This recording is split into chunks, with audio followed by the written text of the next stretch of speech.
There are times when the noise of words only confuses, but silence, this one, speaks directly to the soul.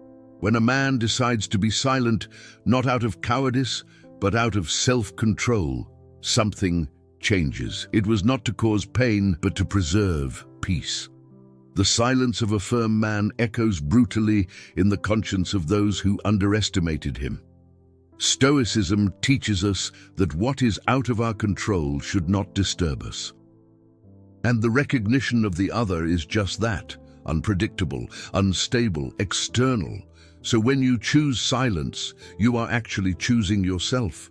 He is saying, I will no longer waste energy on that which does not depend on me. While she waited for you to justify, insist, argue, you just stopped. He didn't explain, he didn't shout, he didn't charge. He just ended the cycle with the elegance of someone who learned to value his own tranquility above any validation. Silence became his response, not as a punishment, but as a declaration of emotional independence. She begins to hear what you have been trying to say for a long time, only now, in the emptiness of your absence. Epictetus wrote, "What bothers you is not the facts, but the judgments you make about them. And in fact, your silence becomes uncomfortable because it exposes the truth without filters. You left because you no longer fit in that space." In a world that values impulsive reactions, the man who masters silence stands out. He does not run away from pain, he transcends it. And this, inevitably, leaves marks on those who have been waiting for the old you who have now chosen to evolve. Leaving is not weakness. It is often the strongest act anyone can perform. When a man walks away with dignity, without aggression, without begging, he not only preserves his essence, he proves that he has learned to respect himself. Marcus Aurelius said, "The best revenge is to be different from those who have hurt us, and leaving in peace is exactly that. You don't have to fight back with pain or with harsh words. Just leave with serenity, and the impact will be even more profound. She may not even understand it at the moment. You may think that you left out of pride, out of coldness, but time reveals what emotion hides. And sooner or later, she will realize that her departure was not an escape. It was a choice based on virtue. The Stoic man understands that insisting where there is no reciprocity is a waste of energy. He chooses to walk away, not because of a lack of love, but because of an excess of self-respect. And this type of departure, silent and firm, leaves a scar. The peace you leave with turns into discomfort for those who thought you would never go, and not out of revenge, but because her absence is the first time she finds herself alone with her own choices. Dignity does not scream. She just walks. And when you leave with her by your side, you carry with you something that no discussion can take away. The integrity of those who know their worth. How many times have you been called cold for not reacting, for not responding to the provocation, for not insisting where there was neglect? But the truth is that the Stoic is not cold. He is lucid. He knows that reacting is easy. Difficult is to control himself. Conscious detachment is a virtue. It does not mean indifference, but clarity. You don't walk away out of lovelessness, but because you understand that staying there would be dishonest with yourself. And that's emotional wisdom. Epictetus said, "Freedom is achieved when we stop caring about what we cannot control." And the reaction of the other is one of those things. Therefore, by not reacting, you free yourself from the emotional prison of expectation. She expected you to insist, to scream, to justify once again, but you just took a deep breath and withdrew. Not out of anger, but because he knew that nothing would change if he stayed there. The absence of reaction confused, but it is precisely in this silence that she realizes the strength you have cultivated. It's not coldness, it's internal dominance. It's the ability to stay centered even when everything around you pushes you into chaos. True detachment is not about letting go of feeling, but about not allowing what you feel to enslave you. And this control, friend, is what differentiates the common man from the Stoic man. There are those who talk a lot and teach little, but there are also those who walk away in silence and teach everything. The absence of a wise man reveals much more than his constant presence. Because when he leaves, he doesn't just take his body, he also takes the stability he offered. In Stoicism, we learn that the example is worth more than the word. Marcus Aurelius wrote, "Be the example you would like to see in the world," and you went. All the while he was there with presence, patience, and firmness. She didn't understand while you were, maybe because he believed you would always be. But your absence now exposes a reality that the boards have never been able to see, how much you were missed. She begins to reflect, not only on you, but on herself, because the emptiness you've left isn't just sentimental, it's existential. He now has to deal with his own reflection without the support of his constancy. You didn't go away to teach, but you ended up teaching with your departure, not with words, but with the firmness of his decision. This is Stoicism, living what you preach without having to prove anything. The absence of the wise man does not cry out, but it is felt deeply because it reveals a truth that no one wants to face, that the peace you offered was a gift, not an obligation. Insisting on those who don't choose you is a silent act of self-neglect. And when you realize that, the change begins. True self-love is not born in the mirror, nor in motivational phrases. It is born when you decide to stop chasing after those who are not by your side. Stoicism reminds us that we can only control our actions, not those of others. And it's useless to try to convince someone to value you. It's beyond your control. Therefore, the man who truly loves himself does not beg. He observes, understands, and follows. Stopping insisting is harder than it seems, because there is hope, attachment, desire for reciprocity. But when you put your peace above those expectations, something changes. You stop fighting for something that doesn't depend only on you. And that's liberating. She may be surprised, wait for you to insist again. But this time, you chose silence. He chose dignity. And that's the beginning of your true emotional freedom. Marcus Aurelius said, "The soul is strengthened as it detaches itself from what is fragile." And there's nothing more fragile than an unbalanced relationship. You have not given up on love. He just gave up the lonely fight. Loving yourself is not selfishness, it is wisdom. Because by choosing yourself, you prepare yourself for fairer relationships. And if she didn't understand that, maybe she didn't deserve the depth you carried. The world teaches that those who love insist, but Stoicism teaches us something deeper. Those who have clarity move away, not out of lack of love, but out of respect for one's own balance. The serene mind does not feed on chaos. It flourishes in the silence of conscious decisions. When you realize you're alone in the surrender, begging becomes unworthy.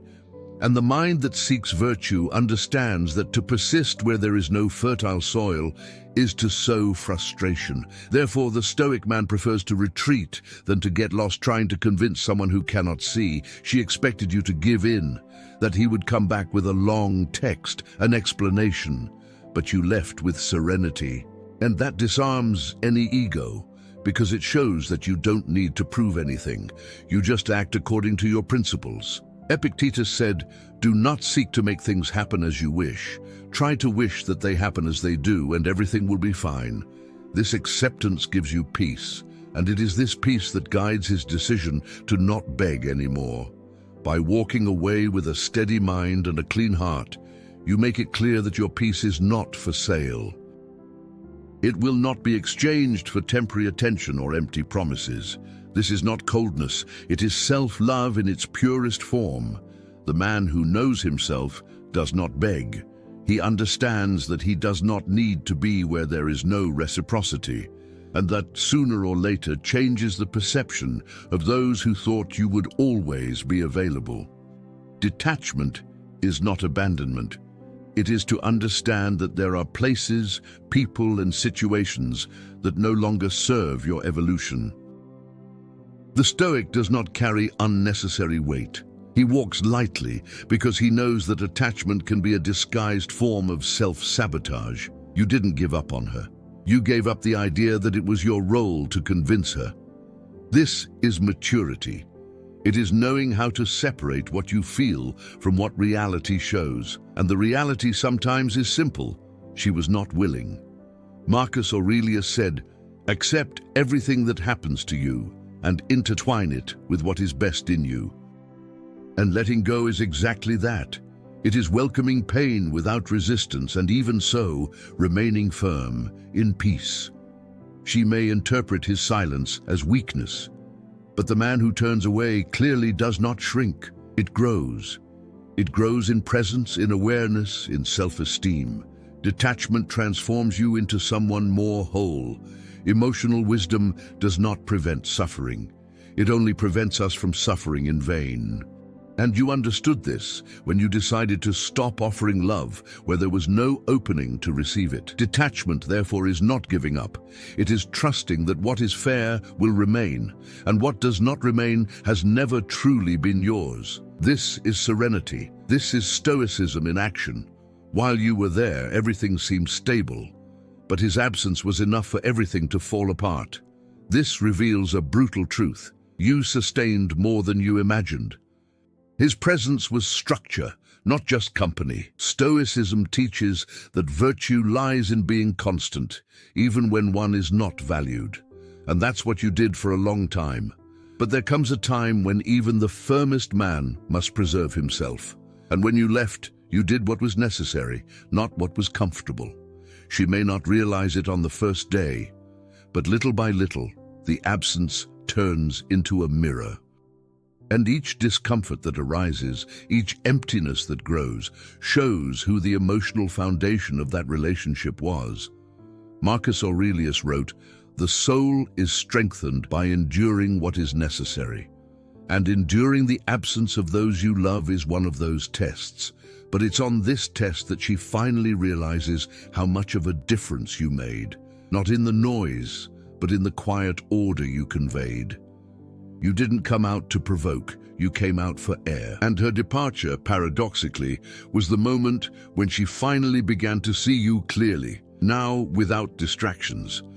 The pain she feels today is not only due to her absence, it is because of the awareness that he lost someone who made everything seem possible, even when nothing was right. And this perception, friend, is unforgettable.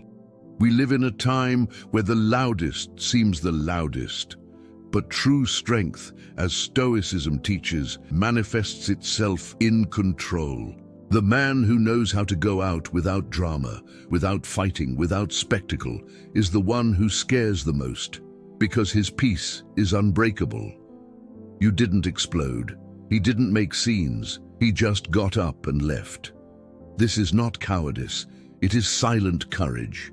It is the courage of those who prefer to be true to themselves than try to convince someone who does not want to be convinced. Epictetus said, "Who is free? Only the one who dominates himself." And you demonstrated that mastery the instant you chose silence. Her decision needed no announcement. She spoke for herself. She expected screams. He was waiting for pleading, but all he received was serenity. And this serenity, when born of certainty, becomes impossible to ignore, because it shows that his decision was not impulsive, it was rational. To retire in peace is more powerful than any revenge, because it shows that you are not injured, you are lucid, that it's not broken, it's whole. And that his absence is not a tantrum, it is self-care. In a world where everyone reacts, the man who chooses calm becomes the exception, and the exception is always remembered, not for what it caused, but for what it refused to cause. There's something almost supernatural about staying calm in the face of chaos, when everything inside you asks for a response, to yell, to complain, to force, and you choose to do nothing. That is pure virtue. It is what the Stoics called the mastery of the soul. You had every reason to get lost, but he chose to stay. And this choice changes everything, because it shows that your peace is worth more than being right, more than winning an argument, more than proving any point. Marcus Aurelius said, "You have power over your mind, not over external events. Realize this, and you will find strength." And you found it. You found strength precisely in the act of not reacting, even when everything provoked you. She expected confrontation. I expected arguments. But you delivered silence, not as a form of punishment, but as a sign of maturity. Because you understood that the price of reaction would be the loss of your peace. This restraint, this self-control, is one of the greatest acts of freedom. Because when you choose not to be guided by emotions, you become the master of your own destiny. And this is rare, admirable, memorable. Virtue does not need to be proven. It just manifests itself. And yours appeared exactly at the moment you could have reacted. But he chose to evolve. At a time when everyone is screaming for approval, being firm has become an act of silent rebellion. Most live to please, to prove, to show something. But the man who stands firm in his own values breaks with this. He doesn't live on applause. He lives on coherence. Firmness does not mean rigidity. It means clarity. It's knowing who you are, what you tolerate, and how far you're willing to go without losing yourself. The Stoic does not seek to convince anyone. He seeks to live in peace with his conscience. While many beg for return, you have chosen to walk away with serenity. And this is surprising, because it goes against everything she expected. You didn't react, you didn't argue, you didn't beg. He just stood upright, with dignity. Marcus Aurelius said, "What is not useful to the swarm is not useful to the bee either."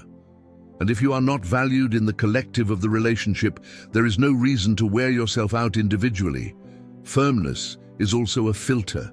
It spares you from where you are not recognized. Firmness shows that you don't bend over lack of need, that your peace does not depend on anyone's mood.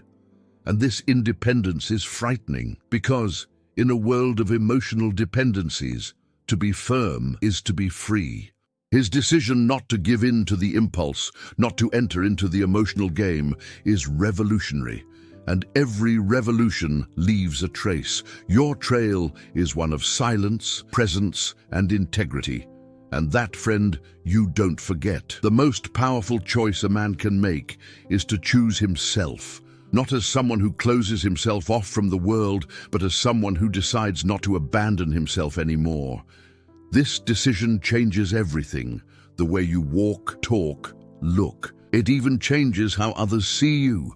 When you choose yourself, you stop begging for crumbs. Begin to realize that those who give you little don't deserve you. The Stoic understands that its value is non-negotiable. It does not need to be recognized to exist. He just is. She may only have realized who you were when you stopped trying to prove it, because while you were looking to be seen, she was blind. But as you walked away, you turned on the light. And absence, many times, is what reveals the truth. Epictetus wrote, "If you want to be respected by others, it is best to respect yourself first." And you did it. Not with arrogance, but with firmness. He respected his time, his dedication, his limit. This internal change reflects on the outside, and those who used to ignore you now notice you. But not because of the noise you make, but because of the peace you transmit. The peace of those who no longer need to be accepted, because they have already been accepted. When you choose yourself, you redefine everything around you. And this goes without saying. The world notices, and those who once underestimated you now understand. You are no longer the same, and that makes you unforgettable. At first, she thinks she feels his absence, but over time you realize that what is really missing is not just you, it is what you represented. His presence was order, stability, direction. You were the balance in the midst of chaos. The Stoic does not seek external control, but often becomes the emotional center of those around him. And when he leaves, the world around him loses its axis. Not because he did everything, but because his energy organized everything. She thought she could live well without you.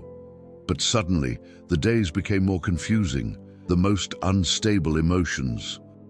And she began to realize that his presence was a kind of silent compass, and now she's adrift. Marcus Aurelius said, "Perfect tranquility consists in the order of the soul," and his inner order was reflected in the relationship. When you walked away, disorder set in, and there is no denying the impact this causes. She doesn't just miss you. He misses the peace you transmitted, the way your steadfastness sustained difficult times. You were the invisible pillar, and now that he's gone, everything shakes. You weren't just a man in her life, you were structure. And when the structure disappears, the world around it falls apart. And this kind of absence, my friend, is felt for a long time. When a man leaves quietly, something happens. It is not the end, it is the beginning of a deep reflection, because there are no screams to blame, no words to distort. Only emptiness remains, and that's where the real impact begins. The Stoic does not need to justify himself. His conduct speaks for him, and when he leaves behind him not a trail of sorrows, but a clean space. And in this space, those who stayed are forced to face themselves. She can feign strength, you can post smiles, but silence gives you away. The absence reveals what the words hid. You were missed more than she imagined, and this cannot be explained. It is felt. Epictetus wrote, "Do not explain your worth. Live in such a way that it becomes evident," and that's what you did. He left without theater, without sorrow, and this gesture, so sober, is more powerful than any speech. At first, she doesn't understand, but over time, silence becomes a mirror, and in that mirror she sees herself without the reflection that you represented. Their absence shows that their presence was essential, not out of dependence, but out of order. A Stoic man, when he leaves, does not just leave a void. It leaves a guilty conscience, because whoever loses it doesn't just lose someone. He misses an opportunity to grow alongside someone who had already grown inside. We live surrounded by expectations, pressure to explain, justify, make oneself understood. But the man who knows himself does not play that game. He doesn't need to prove anything, because your life is already the proof. Coherence is the language of the wise. She dispenses with long speeches. It doesn't need to be defended, it stands on its own, and the Stoic knows it. Therefore, he lives in line with what he believes and does not waste time trying to convince anyone. She may even question her silence, her distance, but deep down, you just acted according to what you always were. Her coherence was there all along. She just chose not to see it. Marcus Aurelius said, "If something is at odds with reason, reject it. If it's in harmony, accept it." And his departure was rational, peaceful, fair. It was not moved by impulse, but by lucidity. You didn't turn your back. You just stayed true to yourself. And this bothers those who expected you to betray yourself once again in the name of a relationship that had already been lost. In the end, it's always like that. The noise tries to attract attention, but it is the coherent silence that transforms. You haven't proven anything, but today she understands everything, and this understanding comes too late.